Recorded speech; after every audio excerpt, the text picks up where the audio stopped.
इस कार्यक्रम के प्रायोजक हैं कृषि एवं किसान कल्याण मंत्रालय, भारत सरकार। हर जोखिम से निकल कर फसल आए, सुरक्षित हो जाए, फसल बीमा से हर किसान अब आत्मनिर्भर हो जाए। संकट के समय प्रधानमंत्री फसल बीमा योजना किसानों के लिए वरदान है। अब सूखा पड़े या बाढ़ आ जाए कोई डर नहीं, अब ओले पड़े या कीट पतंगे फसल खा जाए कोई फिक्र नहीं, क्योंकि हमने लिया है प्रधानमंत्री फसल बीमा। बुआई से फसल कटाई तक हर जोखिम का दावा, न्यूनतम प्रीमियम पर अधिकतम भुगतान का वादा। योजना से हर साल जुड़ रहे हैं 5 करोड़ से ज्यादा किसान। अब आपकी है बारी। नजदीकी कृषि कार्यालय, सहकारी समिति, बैंक शाखा, अधिकृत बीमा कंपनी या जन सेवा केंद्र में स्वेच्छा से करा सकते हैं पंजीकरण। फसल बीमा पोर्टल या फसल बीमा ऐप द्वारा भी कराया जा सकता है पंजीकरण। प्रधानमंत्री फसल बीमा योजना, आपकी फसलों का संपूर्ण सुरक्षा कवच। कृषि एवं किसान कल्याण मंत्रालय, भारत सरकार। किसान वाणी कार्यक्रम के सभी सुनने गिरदारे की राम राम।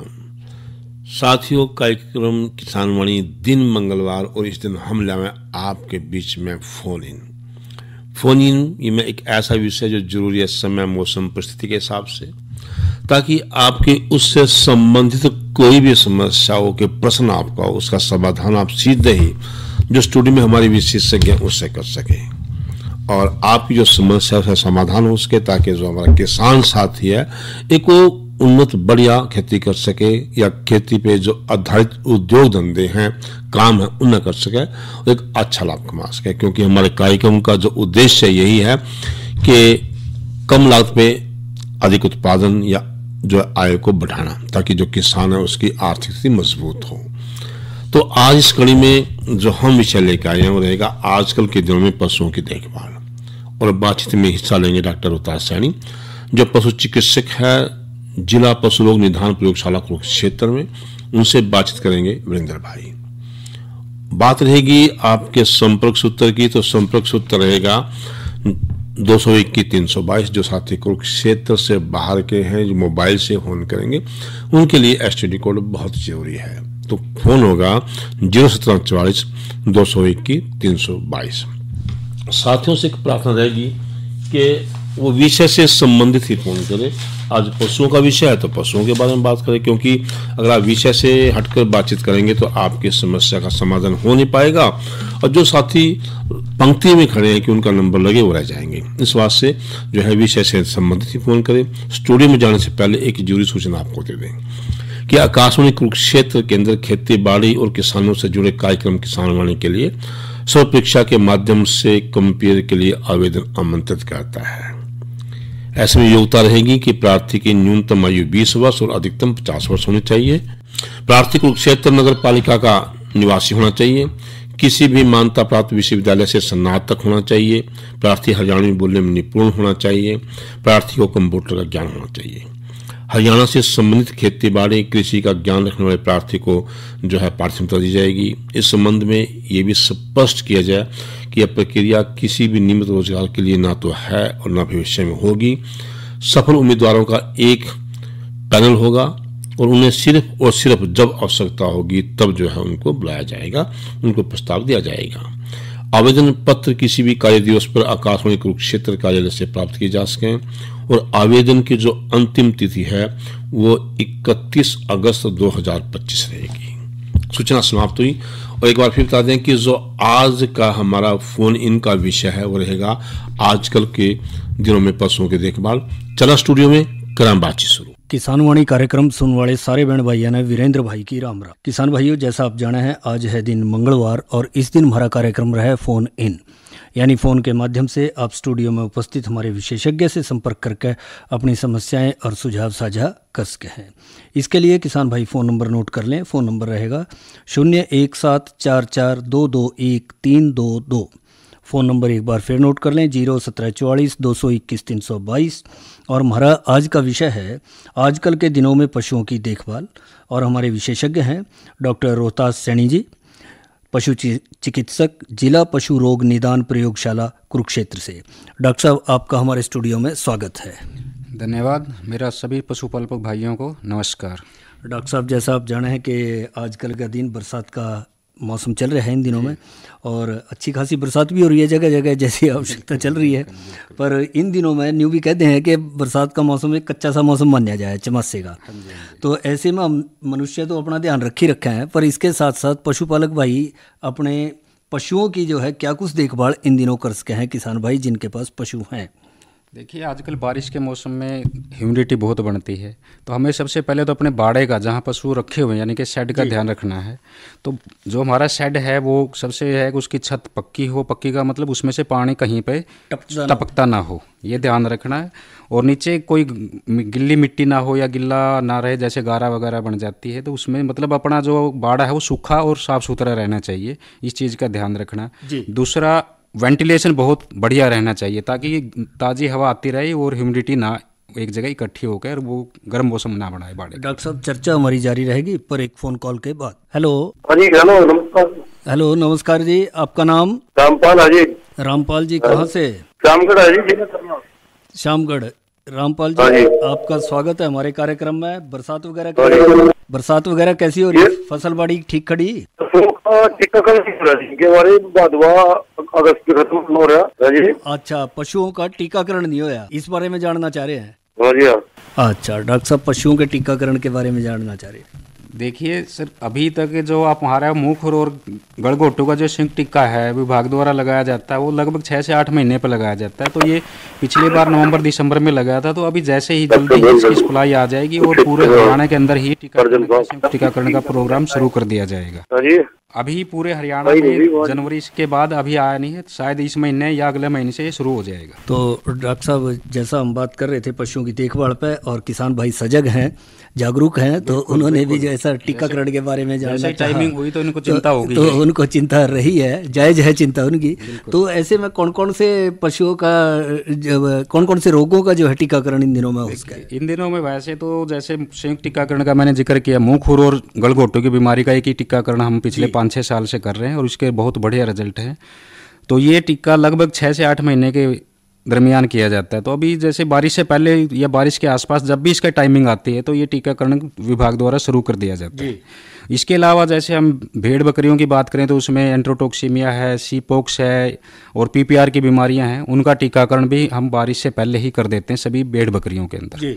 और जो हमारे जो भाई पशुपालक शुक्र पालते यानी कि शुक्र पालन करते हैं, पिग पालते हैं, उनके लिए स्वाइन फीवर का एक वैक्सीनेशन है, वो भी हम लगभग जून जुलाई में पूर्ण करवा देते हैं। डॉक्टर साहब, चर्चा हमारी जारी रहेगी एक फ़ोन कॉल के बाद। हेलो। हाँ जी, राम राम जी। राम जी, गिरधारी भाई, वीरेंद्र भाई, दोनों को राम राम। साहब को भी नमस्कार। मैं निर्मल फौजी गांव कनीपड़ा से बोल रहा हूँ साहब। निर्मल जी, आपका हमारे कार्यक्रम में स्वागत है। मौसम कैसा है? फसल वगैरह ठीक खड़ी है आपकी? फसल ठीक खड़ी सर। मौसम सवेरे थोड़ा बारिश हुई थी, अभी फिर गर्मी होगी। अच्छा जी, उमस सी होगी थोड़ी सी बारिश के बाद? उमस सी होगी सर, डंगरों पे कूलर लगा के रखा है ठंडा में। अच्छा, तो अपना प्रश्न करें, क्या प्रश्न है आज? मेरा प्रश्न ये है डॉक्टर साहब से सर, मेरे पास एक जोटड़ी है 3 साल की होगी। अच्छा जी। वो आगे की नहीं हो रही, मैंने एक डॉक्टर साहब से संपर्क किया था। अच्छा जी। उसने बोला पाउडर दो अग्रामीन चार्टेड का। अच्छा जी। वो सर 50-60 ग्राम दिया, फिर उसका थोड़ा सा डॉक्टर ने चेक किया, बोले इसकी बच्चादानी छोटी है कहा। अच्छा, तो डॉक्टर साहब थोड़ा संपर्क करें, क्या दें जिससे जल्दी से जल्दी हो जाएगा। डॉक्टर साहब, जोटी है सर, आपने जो पाउडर दिया अच्छी बात है, मिनरल मिक्सचर आप खिला रहे हो, लेकिन देखिए किसी भी जानवर के मैच्योरिटी आने के लिए उसका बॉडी वेट होना बहुत जरूरी है। एक तो आप ये ध्यान रखो, क्या आपका जानवर का जो जोटी है 3 साल की होगी, इसका बॉडी वेट जो अपना अडल्ट जानवर है उसका लगभग 75% हो जाना चाहिए। यानी कि 4 क्विंटल का जानवर है तो लगभग 2.5 से 3 क्विंटल का वजन होना चाहिए उस जोटी का कम से कम, जब उसकी बॉडी ग्रोथ होगी। ये चाहे आपके 2 साल में हो जाए, ऐसा कोई नहीं है कि भाई 3 साल के बाद ही होगी।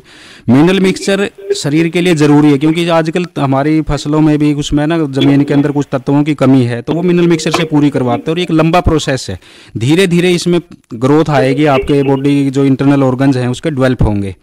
ठीक है, तो आप इसको लगातार देते रहिए, 50 से 60 ग्राम, ठीक है, जो भी आप दे रहे हैं अच्छा मिनरल मिक्सचर है, उसको लगातार दे के रखिए। ठीक है, और उसके अलावा आप एक बार हमारे से जैसे पॉलीक्लिनिक बिहुरली में या आपके नज़दीक है खानपुर कोलियाँ है, जैसे आपका नज़दीक पड़ता है कनीपला आपने बताया, तो वहाँ डॉक्टर साहब हैं, उनसे एक बार मिल लीजिएगा और एक बार अपने पशु को चेक करवा लीजिए। वहाँ पे डॉक्टर से अपने पशु चिकित्सक थे, वो आपको और जानकारी दे देंगे। इसमें जानवर को चेक करवाना ज़रूरी होता है ताकि हम ये पता लगा सकें कि वाकई में ही कोई इंटरनल प्रॉब्लम है या किसी बाहर की प्रॉब्लम है। ठीक है सर। डॉक्टर साहब शरीर से काफ़ी मोटी होगी, वो हैवी है, वेट भी है, देखने में भी लगा। ठीक है सर। ज़्यादा हैवी होना भी नुकसानदेह होता है, ज़्यादा फैटी नहीं होना चाहिए। एक बार उसको आप चेक करवा लो तो आपके क्या नाम है समस्या का निदान जल्दी हो जाएगा, क्योंकि इसमें कई बार क्या होता है ज़्यादा मोटापा और ज़्यादा कमजोरी दोनों ही नुकसान करती है। जैसे आपने बताया ना कि भाई उसकी बच्चादानी कमज़ोर बता रहे हैं, तो एक बार आप पशु चिकित्सक से चेक करवाओगे तो वो आपको हकीकत बता देंगे और जल्दी ही आपकी समस्या का निदान हो जाएगा। प्रोटोकॉल बहुत हैं इस चीज़ को ठीक करने के लिए, आप एक बार मिल लें बस। नहीं है तो आप पॉलीक्लिनिक बिहोली में आकर मिल सकते हैं, हमारे एक्सपर्ट वहाँ पे भी मिलते हैं आपको। ये बिहोली में जो नया पॉलीक्लिनिक खुला है, तो ठीक है सर। हाँ, धन्यवाद बहुत। ओके जी। तो डॉक्टर साहब ये एक आम समस्या सी जरा पशु में देखने में हुआ है, या तो समय पर नवी दूध नहीं हो रही है, या फिर रिपीट होगी, या फिर जैसा आपने कहा कि भी वजन कम है या ज़्यादा है, वो भी एक कारण बन सका है। तो यदि समय समय पर पशु पालक भाई पशुओं की जांच करवाएं या उनको मिनरल मिक्सचर जैसा आप जिक्र करें, तो इस समस्या का काफ़ी हद तक निदान हो सका है। जी बिल्कुल। तो डॉक्टर साहब इसके साथ साथ जो हम बात कर रहे थे कि भी टीकाकरण तो इन दिनों जरूरी है और करवाना भी चाहिए, तो ये सभी प्रकार के पशुओं में हो जाए, जाबण भी हैं चाहे ब्यातारे हैं। देखिए टीकाकरण हमेशा सभी पशुओं में किया जाता है।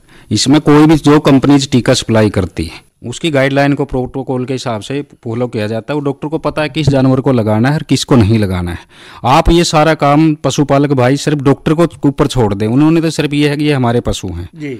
उसके बाद जिस जानवर की एज है, जैसे हम मुंह खुरका या गलघोटू का टिक्का लगाते हैं वो 4 महीने की एज से शुरू करते हैं, यानी कि छोटे बच्चा जिसकी उम्र 4 महीने की है उससे ऊपर के सभी जानवरों को लगेगा। और यदि कोई जानवर प्रेग्नेंट है, प्रेगनेंसी में सारे टीके सेफ हैं, फिर भी सिर्फ और सिर्फ एडवांस प्रेगनेंसी में महीना 20 दिन पहले इसलिए वाइड किया जाए, जानवर उस टाइम पर बड़ा हैवी होता है और वो उसका पैर ना फिसल जाए या कुछ नहीं। तो ऐसे जानवरों को आप जैसे ही जानवर आगे इसका बच्चा पैदा हो जाता है उसके तुरंत बाद अपना टीका करवा लो, लेकिन अपना जानवर है टीकाकरण से छूटना नहीं चाहिए, क्योंकि टीकाकरण से जानवर छूट जाएगा तो उसका जो इम्यूनिटी है वो लेवल डाउन हो जाएगा और बीमारी आने के चांसेस बढ़ जाएंगे जी। कई बार ये हो जाए पशुओं में कि भी महीना 20 दिन रह रहे हैं, चलो भाई फिर ब्यात के बाद करवा। हाँ वो बात में करवा ले, क्योंकि ये 1.5 महीने 2 महीने का प्रोसेस चलता है हमारा टीकाकरण का, ऐसे जानवर उसमें आ जाते हैं। डॉक्टर साहब चर्चा जारी रहेगी फोन कॉल के बाद जी। हेलो राम राम जी। नमस्कार जी। राम राम जी। नमस्कार जी। आपका नाम? रणधीर सिंह जी, गांव जगोड़ी से जी। रणधीर सिंह जी गांव जगोड़ी से आपका स्वागत है। रणधीर जी कैसे? डॉक्टर साहब से बात करनी जी। हाँ जी जरूर करो, बोलो अपना प्रश्न पूछो। नमस्कार डॉक्टर जी। नमस्ते जी। नमस्ते रणदीप जी। मैंने कल बछड़ी चेक कराई थी जी, 3-3.5 महीने की है जी। अच्छा जी। अरे गाय तो ऐसे दिखने लगी, उसकी ल्योटी लगी जी बढ़न थी, वो उससे 1 महीना पहले है जी। ठीक है जी। तो इनके मुंह खुर का टिक्का लगवा सका सर जी? नहीं, मुंह खुर के जो टिक्के लगाएंगे ना जी वो बिल्कुल लगवाना है, आपने कोई झिझक नहीं करनी है, क्योंकि इसमें आप प्रेग्नेंट जानवर को आप टीकाकरण लगाओगे तो आप अपने होने वाला जो जानवर का बच्चा है यानी कि जब भी आए जी लगवा सकते हैं जी इनको। बिल्कुल लगवा सकते हैं, आप उसका भी सेव कर रहे हैं, उसको भी बीमारी से बचा रहे हैं। हाँ जी वो कल चेक कराई थी जी, वो डॉक्टर लगे कहने भी 3-3.5 महीने की है। आप निश्चिंत होकर लगाइए, कोई दिक्कत नहीं है, प्रेग्नेंट जानवर में कोई परेशानी नहीं आती टीकाकरण। यही बात कर रहे थे डॉक्टर साहब। धन्यवाद डॉक्टर साहब जी। कर रहे थे तो उसमें लगवा सका। कई बार डॉक्टर साहब जैसे टीकाकरण की बात कर रहे हैं हम, और उधर ये जो जबन पशुओं के बारे में संशय है पशुपालक भाइयों के मन में, एक संशय और पशुपालक भाइयों के मन में हो जा कि भाई जब टीकाकरण करें, टीका लगाए तो उससे जो दुधारू पशु है उसमें दूध कम हो जा, क्या ऐसा है? देखिए किसी जानवर में 1-2 दिन के लिए दूध के ऊपर थोड़ा असर आ सकता है। देखिए स्ट्रेस, मान लिया कोई जानवर है, हर जानवर का अपना डील करने का तरीका है, कोई जानवर हर जानवर स्ट्रेस में नहीं आता टीकाकरण से। थोड़ा सा मान लिया 2% जानवरों में 3% जानवरों में ये समस्या आ भी गई तो ये 24 से 48 घंटे में दोबारा से पूर्ण हो जाती है। अच्छा, ऐसा नहीं है कि भाई किसी घबराने की जरूरत नहीं है, टिक्का जरूर लगाए। 2-3 दिन में दूध उसी कंडीशन पे आ जाएगा। और ऐसे जानवरों को आप मान ले लगता है तो उसको आप थोड़ी खुराक ज़्यादा दे दो, जैसे गुड़ वगैरह है, थोड़ा एनर्जिक दे। तो ऐसे जानवर जो थोड़ा स्ट्रेस ले लेते हैं, या किसी को 1-8% को किसी को फीवर बन जाता है, तो फीवर बनना भी कोई बुरी बात नहीं है, यानी कि जो हमने टीकाकरण लगाया वो शरीर में जाएगा अपना असर दिखा रहा है। तो उसमें आप फीवर के लिए कोई टेबलेट वगैरह अपने उसी टाइम पर जो हमारी टीम जा रही है वो बता के चले जाते हैं कि ऐसा किसी को फीवर बन जाता है तो आप ये टेबलेट दे देना। तो ऐसे वो मिल जाएंगे, वो ऐसे घबराने की जरूरत नहीं है। ये एक नॉर्मल सी चीज़ें, देखिए किसी 1% जानवरों को, 100,000 जानवरों में से एक को ये समस्या आ भी जाए, उसके वजह में हम बीमारी के अंदर नहीं धकेल सकते किसी जानवर को। तो ये छोटी छोटी चीज़ें हैं, इनसे घबराने की जरूरत नहीं है। और परमानेंट दूध का लॉस कभी नहीं होता, वो 2-3 दिन में पूर्ण हो जाता है। बिल्कुल जी। और डॉक्टर साहब, जैसा आजकल का दिन है, बरसात का मौसम है, कच्ची पक्की जगह है जी, पशुओं के पैर ज़्यादातर जो है मिट्टी गारे में रह जाए, शुरू में आपने जिक्र भी करा। तो इन दिनों में क्या पशुओं के पैरों में भी इन्फेक्शन वगैरह का डर है, खुरों में खासकर, क्योंकि खुरों के बीच में गारा फंस जाए? बिल्कुल। तो उसमें क्या करें? जैसे गारा वगैरह जो कीचड़ वगैरह फंस जाता है ना, उसमें ये ना फुट रोट की बीमारी होने की संभावना बढ़ जाती है कि ना पैर गलने शुरू हो जाते हैं, जो खास करके कच्ची जगह पर रहेंगे। तो ऐसे जानवरों को एक तो हमने साफ़ सुथरी जगह पे, मैंने पहले ही बताया कि जो आपका बाड़ा है साफ़ सुथरा सूखा होना चाहिए। दूसरा ये है कि भैया उनके पैरों को अच्छे से साफ करके रखें, पानी से धो के रखें। मैट वगैरह भी डाल रहे हैं, मैट डालें? हाँ, मैट तो डाल देना। जो पक्के पे जानवर बनते हैं उनके लिए मैट जरूरी है, ताकि उसके पैर नीचे से घिसे नहीं, क्योंकि पक्के पे रहने से खुर भी घिस जाते हैं, वो पेनफुल होते हैं जानवर के लिए। तो दूसरा ये, जो लोग मैट पे नहीं है, मान लिया कच्चे में रखें, बाहर कच्चे में बांध रखा, तो वहाँ पर ज़्यादा कीचड़ हो जाता है, तो ऐसे जानवर को बारिश के दिन में वहाँ से हटा दें और पक्के पे या अंदर ले आएँ छप्पर के नीचे। तो दूसरा डॉक्टर साहब, चर्चा हमारी जारी रहेगी एक फ़ोन कॉल के बाद। हेलो। हाँ जी, राम राम जी। राम जी। आपका नाम? बलदेव सिंह है। बलदेव जी, कहाँ से? सारसा से। हाँ जी बलदेव जी, क्या हाल चाल है? फसल ठीक है? बढ़िया जी, बढ़िया। अपना प्रश्न करो अपना। डॉक्टर साहब से बात? हाँ, डॉक्टर साहब से करो बात, आप बताओ, प्रश्न पूछो अपना। बोलिए जी। डॉक्टर साहब, इसका थन रुक गया, ठीक नहीं रहा सर। भैंस का थन रुक गया, यही बता रहे? ठीक नहीं आया, आराम नहीं आया। देखिए, ये जो आप बात बता रहे हैं, जहाँ तक मेरे को आपका प्रश्न समझ में आया है, वो भैंस का थन रुक गया, यानी कि ऐसे चांसेस हो सकते हैं कि उसको मस्टाइटिस यानी कि थनैला रोग हो चुका होगा। तो आप इसमें ऐसा कर लीजिएगा, यदि आप कुरुक्षेत्र के आसपास के हैं और आ सकते हैं, तो कल तो आप वहाँ का जो उस थन का सैंपल लेके हमारे पास पॉलीक्लिनिक बोड़ी गांव में जो है वहाँ पे आ जाइए, हम चेक कर लेंगे किस लेवल का इन्फेक्शन है। आपका दूध चेक हो जाएगा, इन्फेक्शन चेक हो जाएगा, और उसके हिसाब से आपको फिर आगे की दवाइयाँ वहाँ पे बता दी जाएंगी। आप वो सैंपल चेक करवा लीजिए और उससे बात कर लेंगे आप। ठीक है सर जी। शायद फ़ोन कट गया डॉक्टर साहब। तो कई बार देखा गया थनों में भी डॉक्टर साहब इन्फेक्शन की समस्या हो सके, जैसा कि हम पैरों की बात कर रहे हैं, क्योंकि जाहिर है पशु बैठेगा तो जरूर बिल्कुल नीचे गिल्ला सूखा, इसीलिए साफ सफाई बहुत ज्यादा जरूरी है। तो इसको कच्चा मौसम आपने शुरू में बोला था। जी जी।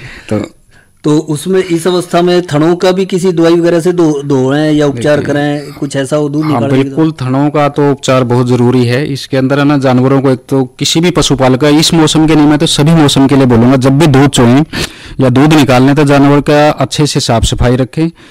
जो अडर है उसकी यानी कि लेवटी है, उसको अच्छे साफ पानी से धो के, साफ कपड़े से पोंछ के, अपने हाथ को साबुन वगैरह से धो के जब भी दूध निकाल लें। हर जानवर से दूध निकालने के टाइम पे आप दूसरे जानवरों पे जब दूध निकालते हैं तो दोनों टाइम पे आप साबुन से हाथ धोएं, ताकि एक दूसरे का इन्फेक्शन ना फैले। और लाल दवाई है या बीटाडीन है, उसके साथ आप अपना एक टीट डिप बना लें। वो टीट डिप दूध निकालने के बाद उसमें टीट को यानी कि थन को डुबो के रखें, ताकि इन्फेक्शन एक दूसरे मतलब बाद में ना फैले। ऐसे में कई बार डॉक्टर साहब ये देखा जा, अमूमन थोड़ा सा पशुपालक भाई भी इस बात से सहमत होंगे, कई पशु दूध निकालने के फौरन बाद बैठ जाए, तो क्या वो उचित है या उसको थोड़ी देर खड़े ही रखा है? कभी तुरंत नहीं बैठना देना हमने पशु को, तकरीबन 40 से 50 मिनट अपने जानवर को खड़ा करना करना। इसके लिए आप उसके लिए कोई अपना बांड लगा दो, हरा चारा, आटा वगैरह लालच दे के रखना है, वो खड़ा ना हो, क्योंकि उसी टाइम पे इन्फेक्शन बढ़ने के ज्यादा चांसेस, क्योंकि जो थन का टीट का मुंह है तो वो खुला रहता है 40 मिनट के 30 मिनट के दौरान दबाव से खुला रह जाए। जी,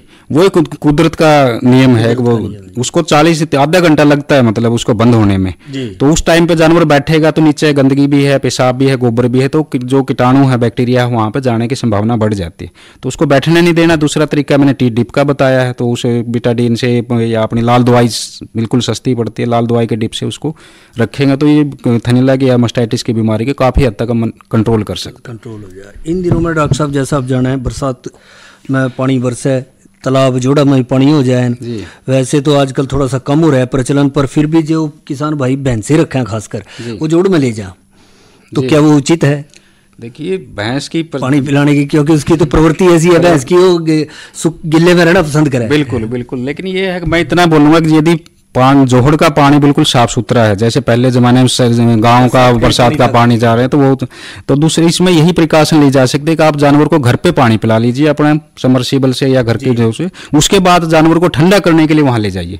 इसमें दोनों काम हो जाएंगे, साफ सुथरा भी हो जाएगा और जानवर को ठंडक भी, जो भैंस की प्रवृत्ति है उसको भी नेचर में रहेगा वो। और स्वच्छ पानी पिला के फिर लेगा जाओ। हाँ जी, हाँ जी। जोड़ का पानी ना पिए, जोड़ का पानी कम से कम पिए, या उसमें मतलब पिए ही ना, क्योंकि घर से पी के जाएगी, रज के जाएगी, तो वो पानी पिएगी नहीं वहाँ का, दूसरे बैठने के लिए जाएगी। और जैसा डॉक्टर साहब बरसात का मौसम चल रहा है, तो इन दिनों एक और समस्या आ जाए पशुओं में, और पशुपालक भाई भी चिंतित रहे उस बारे में, वो है बाह्य परजीवियों की, मच्छर, मक्खी वगैरह, चिचड़ी वगैरह, कलीली वगैरह, ये हो जाए। बिल्कुल। तो इनकी रोकथाम के बारे में पशुपालक भाई क्या कुछ करें? देखिए, आजकल जो गर्मी के दिनों में मुख्य तौर पर एक तो चिचड़ियाँ बहुत मिलती हैं और पशुओं को लगती हैं, खास करके जो छोटे बच्चे हैं, गाय है, उसको तो बहुत ज्यादा, जो हमारी विदेशी नस्ल की गाय है, इनमें तो बहुत ज्यादा चिचड़ियों का प्रकोप रहता है।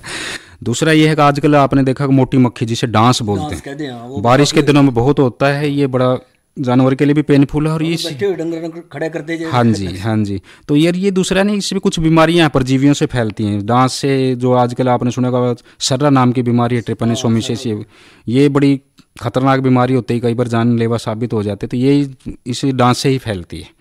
तो इसका भी रोकथाम हमें करनी चाहिए, ताकि जैसे आजकल हम मच्छरदानी लगा के रखते हैं जानवरों पे, तो ये इससे है कि भाई जब वो डांस अंदर नहीं आएगा तो जानवर बचे रहेंगे मच्छरों से भी, डांस के मच्छर। चिचड़ों का ये है कि भाई चिचड़ को मारने की दवाइयाँ जैसे डेल्टामेथरिन, साइपरमेथरिन, आजकल एक अच्छी दवाई है अमिट्राज के नाम से आती है, 2 से 2.5 ml 1 लीटर पानी में मिलाकर वहाँ पे स्प्रे जानवर पे और बाड़े में कर दें, और ये हफ्ते में या 15 दिन में एक बार स्प्रे करते रहे, तो वो जो जानवर, जो चिचड़ों के अंडे हैं या जो चिचड़ हैं, वो खत्म होते रहेंगे, क्योंकि अंडे पे दवाई काम नहीं करती, तो इसलिए बार बार करना पड़ता है। ये सिर्फ जिंदा चिचड़ पर ही करेगी, ठीक है। तो इससे हम चिचड़ को कंट्रोल कर सकते हैं। और ये बीमारियाँ इससे खासकर आपने जो गाय में, खासकर विदेशी नस्ल में थिलेरियोसिस की है, एनाप्लाज्मासिस की है, एक बबेसियोसिस की बीमारी है, इन चिचड़ों के द्वारा ही जानवरों में फैलती हैं और ये बड़ी जानलेवा होती हैं। खास करके ये अपनी संकर नस्ल की गायें होती हैं या अपनी विदेशी जो प्योर गाय हैं, तो इनमें बड़ी मतलब मृत्यु तक हो जाती है पशुओं की। और कई पशुपालक भाई जानते भी होंगे, इनमें बहुत ज़्यादा तेज बुखार आता है, जानवर कमज़ोर हो जाता है, खून की कमी हो जाती है। कई बार जैसे बबेसिया नाम की बीमारी, उसमें जानवर पेशाब काले रंग का करने लग जाता है, यानी कि उसमें हीमोग्लोबिन यूरिया हो जाता है। तो ये कई बार जानवर को, जो अच्छे पशुपालक हैं या वो थोड़ा इन चीज़ों का ध्यान रखें, भाई मेरे जानवर को बुखार है, कमज़ोरी फील कर रहा है और दस्त लगे हुए हैं, या उसके बाथरूम की जो मैंने यूरिन की कलर बताए, इन चीज़ों को देख के वो अंदाज़ा लगा सकते हैं कि कितनी बीमारी खतरनाक है। और जानवर दूध देना बंद कर देगा, घास खाना कम कर देगा या बिल्कुल बंद कर देगा। तो ये इनके लक्षण है। यदि ऐसा कोई लक्षण आपको जानवर में आते हो तो इमीडिएटली पशु चिकित्सक से संपर्क करके उसका इलाज करवा लें। इनका इलाज संभव है, इनका इलाज संभव है। समय से इलाज होगा तो जानवर को ज्यादा नुकसान नहीं। अच्छी बात बताई कि इलाज संभव है, परंतु समय पे पशु चिकित्सक से संपर्क जरूर करें। बिल्कुल डॉक्टर साहब, एक बार ये भी देखा जाए कई बार कि भाई बाह्य परजीवियों से किसान भाई या पशुपालक भाई भी ये सोचा भाई बार बार लगानी पड़ेगी, इसके गात पे कहीं जख्म ना हो या अपने हाथ पे ना कोई चोट लग रही हो, असर कर जाए, तो क्या इसके लिए कि ये भी कहते हैं टिक्का भी लगवा लें तो उसका भी असर हो जाए? बाह्य परजीवी लगते नहीं, खासकर चिचड़ियों की रोकथाम के लिए। जी बिल्कुल सही है। टिक्के की दवाइयाँ भी हैं, जो आयुर्मेक्टिन नाम की दवाई आती है, वो टिक्के के रूप में ही है। यदि वो मतलब इसमें जानवर के चमड़ी के नीचे लगाई जाती है तो उसका एक असर किसी का मतलब महीना, 1.5 महीना, 2 महीने तक असर रहता है, तो उसमें बार बार थोड़ा हाई रहता है। लेकिन फिर भी मैं ये चाहूंगा कि आपको बाड़े से चिचड़ी खत्म करनी है तो आप दवाई का स्प्रे अपने बाड़े में तो जरूर करें। ये आपने ठीक अच्छी जानकारी, क्योंकि जानवर पे या उस पे चिचड़ी को मारने से अच्छा है कि आप बाड़े से ही चिचड़ी को खत्म कर दें, तो आपकी समस्या बाड़े से ही खत्म हो जाएगी, तो आपको ये समस्या आएंगी ही नहीं। और उसके लिए आप 15 से 20 दिन में अपना एक स्प्रे डेल्टामेथरिन का, साइपरमेथरिन का अपने बाड़े में करें। दूसरा, मैं पशुपालकों से ये निवेदन जरूर करूंगा, कभी भी चिचड़ या बाह्य परजीवी मारने के लिए किसी पेस्टिसाइड का प्रयोग ना करें।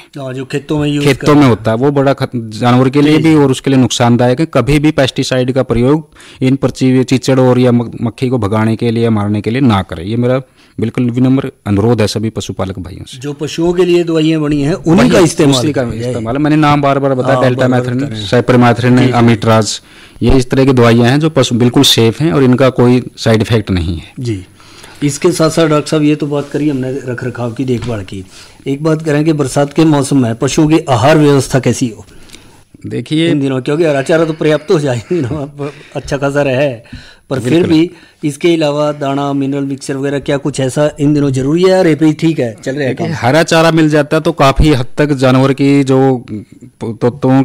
पोषक तत्वों की कमी है वो पूरी हो जाती है। लेकिन फिर भी मैं ये चाहूँगा कि जो जानवर हमारे दूध देने वाले हैं वो तकरीबन 2.5 से 3 किलो दूध के ऊपर 1 किलो अनाज दे दें, ताकि उसकी दूध की क्षमता पूरी बनी रहे और उसका प्रोडक्शन डाउनफॉल ना हो। क्योंकि देखो अकेला हरा चारा खिलाएंगे तो एक जानवर है 8 से 10 किलो दूध ही देगा उससे।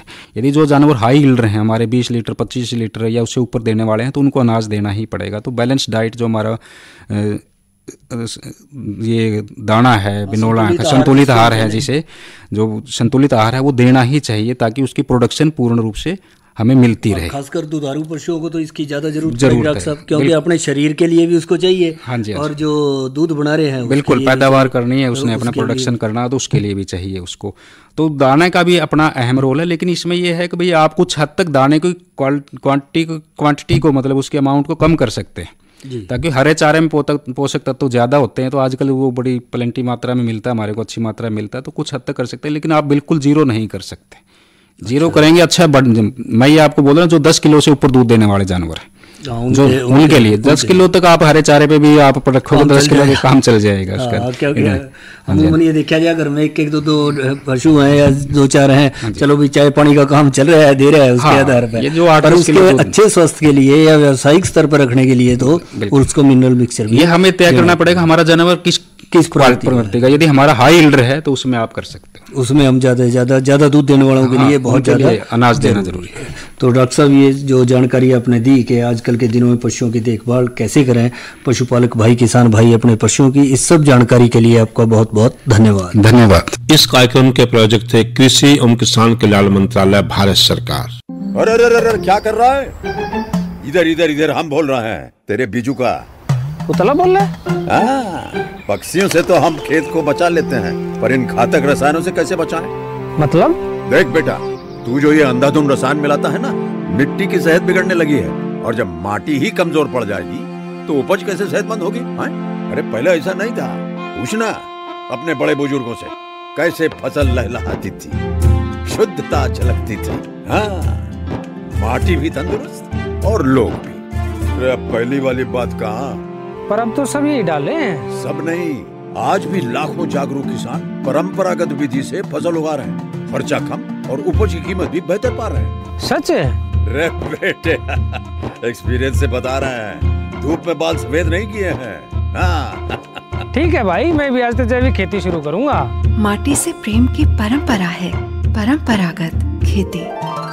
ये था हमारा आज का किसान वाणी कार्यक्रम और आज का विषय था आजकल के दिनों में पशुओं की देखभाल। बातचीत में हिस्सा ले रहे थे डॉक्टर रोहतास सैनी और उनसे बातचीत करते वीरेंद्र भाई। इसके अगला आज का किसान वाणी कार्यक्रम समाप्त हुआ। कार्यक्रम के सभी सुनने के दारी की राम राम।